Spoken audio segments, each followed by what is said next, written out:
Vamos a la palabra del Señor, vamos a recibir lo que Dios tiene para nosotros el día de hoy. Vamos al libro de Éxodo capítulo 29. Libro de Éxodo capítulo 29 y continuamos con el estudio del tabernáculo y toda esta escena en la que Dios le revela a Moisés el tabernáculo, también cómo lo construye. Esto es un episodio maravilloso del libro de Éxodo. El libro de Éxodo capítulo 29 versículo 1 en adelante, y dice la palabra del Señor de esta manera: Esto es lo que harás para consagrarlos, para que sean mis sacerdotes. Toma un becerro de la vacada y 2 carneros sin defecto, panes sin levadura, tortas sin levadura amasadas con aceite, hojaldres sin levadura untadas con aceite, y le harás de flor de harina de trigo. Las pondrás en un canastillo, y en el canastillo las ofrecerás con el becerro y 2 carneros. Llevarás a Aarón a sus hijos a la puerta del tabernáculo de reunión y los lavarás con agua. Tomarás las vestiduras y vestirás a Aarón la túnica, el manto, el efod, el pectoral. Ceñirás el cinto con el efod y pondrás la mitra sobre su cabeza, y sobre la mitra pondrás la diadema santa. Luego tomarás el aceite de la unción y lo derramará sobre su cabeza y le ungirá. Y harás que se acerquen sus hijos y les vestirás las túnicas y les ceñirás el cinto a Aarón y a sus hijos y les atará las tiaras y tendrán el sacerdocio por derecho perpetuo. Así consagrarás a Aarón y a sus hijos. Vamos a mirar esta primera parte, estos primeros 9 versículos de ya lo que sería la ceremonia de consagración para Aarón y para sus hijos, y de aquí tomarían la pauta para cuando cada vez que fueran a consagrar a un sumo sacerdote también pudieran realizar la misma ceremonia. Empezamos con el sacrificio. Se debe hacer un sacrificio con un becerro y 2 carneros, y observe que ya empezamos a introducirnos a este concepto que serán animales sin defecto. Animales sin defecto. ¿Por qué animales sin defecto? Porque se entiende que si se va a hacer un sacrificio para Dios, no se le va a dar de los sacrificios ahí de los animalitos, de lo que le salga, no. Se le va a dar a Dios de lo mejor. A Dios no se le dan las sobras, no se le dan los defectos, a Dios se le da lo mejor. Entonces, tanto el becerro como los 2 carneros serían animales sin defecto. También volvemos y nos encontramos con los panes sin levadura, tortas sin levadura amasadas con aceite y hojaldres sin levadura untados con aceite. No debe haber levadura en el tabernáculo. Esto Dios es muy claro desde el principio, les pide que no haya levadura. ¿Por qué no puede haber levadura? La levadura es un elemento que causa un efecto en lo que es la masa del pan o en el pan, que es interesante. No sé si usted tiene la oportunidad, el Señor en algún tiempo me pidió la oportunidad de tener una panadería, y siempre me llamaba la atención este fenómeno de la levadura. ¿Por qué fenómeno? Pues yo lo llamo fenómeno porque es algo muy interesante. Mire, usted mira un pan que hoy sabemos que es un pan, por ejemplo, de 3000. Un pan de 3000 sin levadura literalmente es un pan así de chiquitico. Pero cuando usted lo deja leudar, se vuelve un pan así de grandote. Ahora, cuando usted pesa la masa, es la misma masa que pesa cuando es pequeño que cuando es grande. Entonces, cuando se infla, solamente se infla de aire. No es de nada más, sino solo de aire. ¿Qué es lo que hace? La levadura hace que el pan se leude y se vea más grande de lo que realmente es. Da una apariencia de que está mucho más grande, de que está mucho más bonito, pero realmente es mucho menos masa. Y así debemos presentarnos delante del Señor, sin levadura, sin nada que podamos echar que nos haga ver más de lo que realmente somos. A Dios no le agrada la levadura, y esto es una señal clara durante todo el tiempo del tabernáculo. No se le ofrecerá a Dios nada con levadura, porque Dios nos conoce. Dios sabe cómo somos. Dios es como el panadero que sabe qué tan pequeño es ese pan que le echaba levadura. Ese es Dios. Dios sabe cómo somos nosotros en realidad. Él es el que todo lo sabe. Usted llega con levadura a Dios y eso no le agrada porque Él sabe quién es usted. Él sabe, Él te conoce desde el vientre de tu madre. Él no te va a creer solamente porque aparentes, no.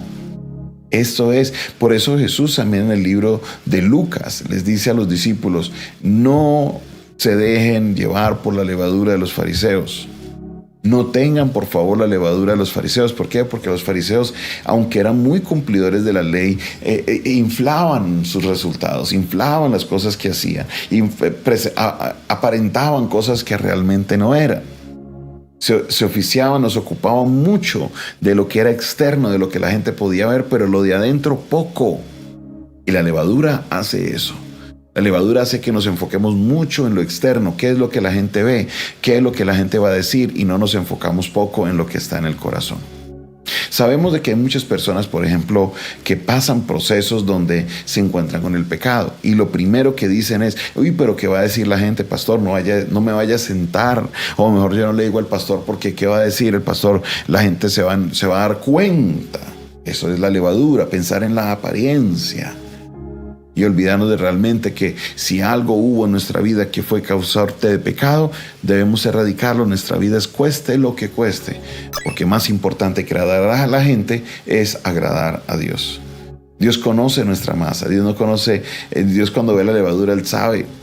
Y Él aquí les está diciendo, me van a traer panes sin levadura, tortas sin levadura, y traemos también hojaldras sin levadura, untadas con aceite. Ahora, mire lo que dice este versículo 2, que es maravilloso. Lo harás de flor de harina de trigo. Flor de harina de trigo. ¿Cómo así de que de flor de harina? ¿Qué quiere decir flor de harina?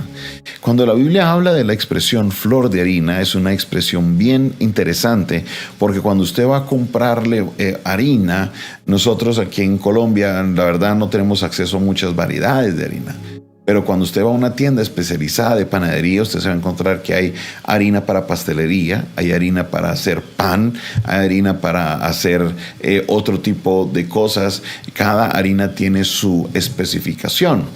Y según la calidad de la harina sirve para hacer ciertas cosas. En el caso de la flor de harina es la harina más fina.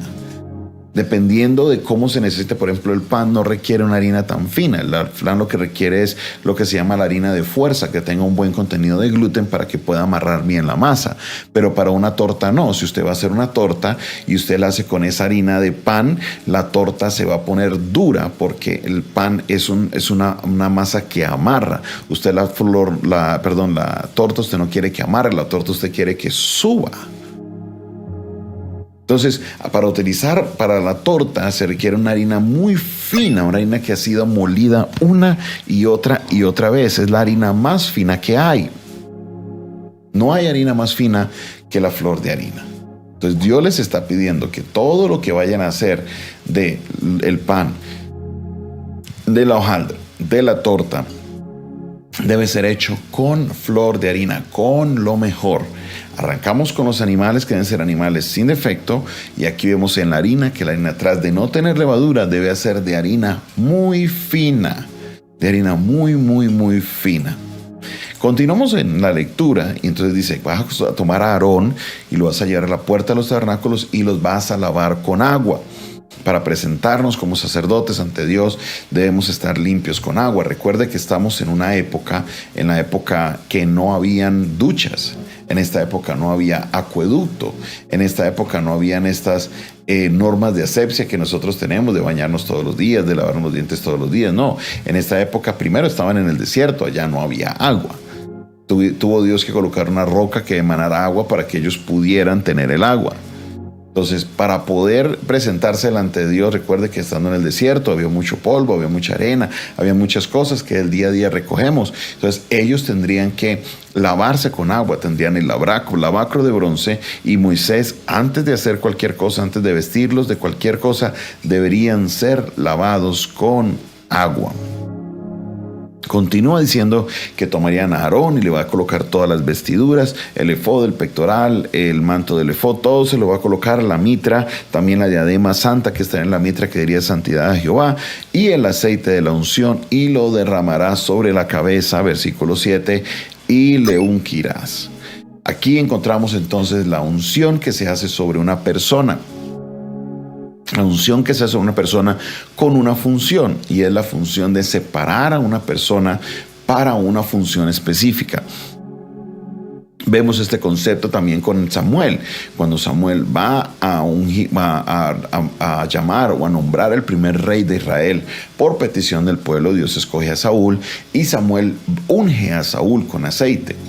Luego viene David y David es ungido también con aceite. Entonces, en esto se hace una señal de la unción de que es una persona separada para una función específica. Cuando Aarón fuera ungido, él sería separado para lo que es el sumo sacerdote, ser la persona apartada para esto. Ahora, luego se acercarán los hijos y se vestirán ellos también las túnicas, y entonces se le va a ceñir el cinto a Aarón y se le va a colocar y le vas a atar a las tiaras, y ellos tendrán el sacerdocio como un derecho para siempre, y así será consagrado Aarón y todos sus hijos. Esta es la primera parte de la ceremonia, y tenemos que ver varios elementos importantes con respecto a lo que es la persona de Jesús, porque recuerden que todos los elementos apuntan a la persona de Jesús. Arrancando por el último elemento, que fue el que hablábamos de sumo sacerdote. Jesucristo es nuestro sumo sacerdote, el ungido ahora del Señor. El separado de Dios para hacer esa función específica. Una de la traducción, si usted va y mira en el griego la palabra Cristo o la palabra Mesías, que es la misma. Usted debe decir Mesías, es en hebreo Mashiach, o ver el Christos en griego es la misma traducción, quiere decir el ungido. Cuando vemos a Cristo como el Mesías, o a Jesús como el Cristo o como el Mesías, se está diciendo que Jesús es el ungido de Dios.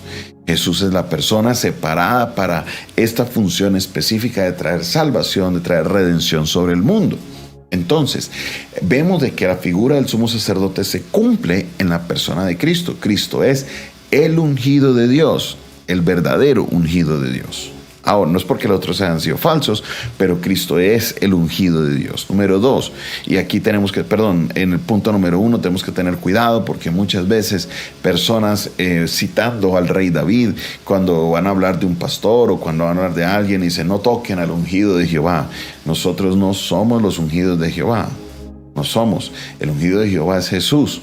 Que Dios nos ha dado algún nivel de autoridad, sí, pero es una autoridad para servir, una autoridad para hacer la obra de Dios, y la autoridad que le ha dado a todos los creyentes de sanar enfermos, echar fuera demonios, pero es una autoridad dada por Jesús a nosotros, no porque nosotros seamos el ungido de Jehová. Tener mucho cuidado. Entonces ustedes dicen, es que no deben de tocarme porque yo soy el ungido de Jehová. Es como casi decir de que usted es Jesús, y esto es algo bien peligroso, y debemos evitar hacer este tipo de comentarios. Número 2, encontramos ya todas las vestiduras que tenía Aarón y demás. Ya vimos paso a paso el significado de cada una de ellas. Vemos lo que es la purificación por el agua antes de empezar todas las funciones sacerdotales. Jesucristo, antes de entrar a su ministerio, ¿qué hizo? Descendió a las aguas y se bautizó. Descendió al río y se bautizó. Por esto, para los judíos el tema del bautismo no era algo tan complicado. Jesucristo descendió a las aguas y él se bautizó. Así de sencillo. Entonces, cuando se denota esto, encontramos que Jesucristo también, de nuevo, es el sumo sacerdote. Y en los panes sin levadura, ¿quién es el pan de vida? Jesucristo es el pan de vida. Jesucristo es el pan de vida. Esa harina que fue molida representa a la persona de Jesús, porque no fue molido una vez, fue molido 2, 3, 4 veces, hasta quedó en una harina bien fina, tan fina para hacer este pan especial. Jesús dijo, yo soy el pan de vida. El que cree en mí nunca jamás volverá a tener hambre, y el que cree en mí tampoco tendrá sed. Cristo, solo Jesucristo.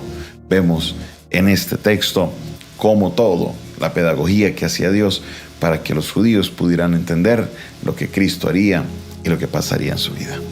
Le doy gracias a Dios porque por la revelación cada día se afirma que Cristo es el personaje central de la palabra, que Cristo es la persona que había de venir, que Cristo es ese Hijo de Dios, que Cristo es el ungido de Dios. Cristo y solo Jesucristo es el que había de venir hacia nosotros. Gracias, Señor, te damos por tu palabra. Gracias, Señor, porque por medio de ella nos afirma, Señor, en nuestra fe. Queremos poner nuestra mirada solamente en Jesús. Te pido, te ruego, Padre Celestial, que obres de una manera poderosa y sobrenatural en la vida de cada uno de tus hijos, Señor. Que les guíes, les dirijas, Señor Todopoderoso, para que ellos puedan también afianzar su fe en tu Hijo Jesucristo. Dios, tu palabra nos guía y nos guía a entender que ese era tu plan desde el principio, el plan de salvación para que todo aquel que en él crea no se pierda, mas tenga vida eterna. Bendice a tu pueblo, bendice a tus hijos, Señor, a todos los que reciben la palabra el día de hoy con agrado, en el nombre de Jesús. Amén, amén y amén.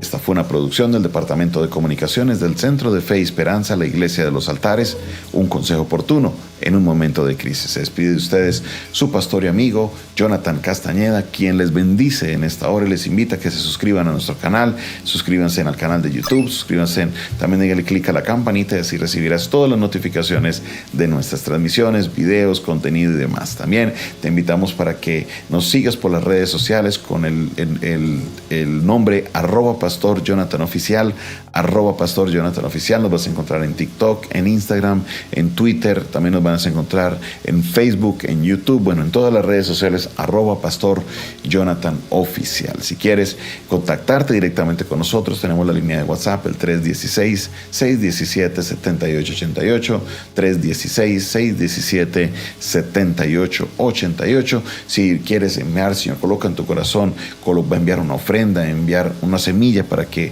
podamos tener este programa en muchos otros medios de comunicación, lo puedes hacer por medio de esa misma línea, 316-617-7888, que está habilitada para Nequi, Davi Plata también para Transfilla, y si quieres enviarlo por medio de Zelle o PayPal, también tenemos disponible para que usted pueda participar en lo que Dios está haciendo en este lugar. Dios te bendiga, Dios te guarde.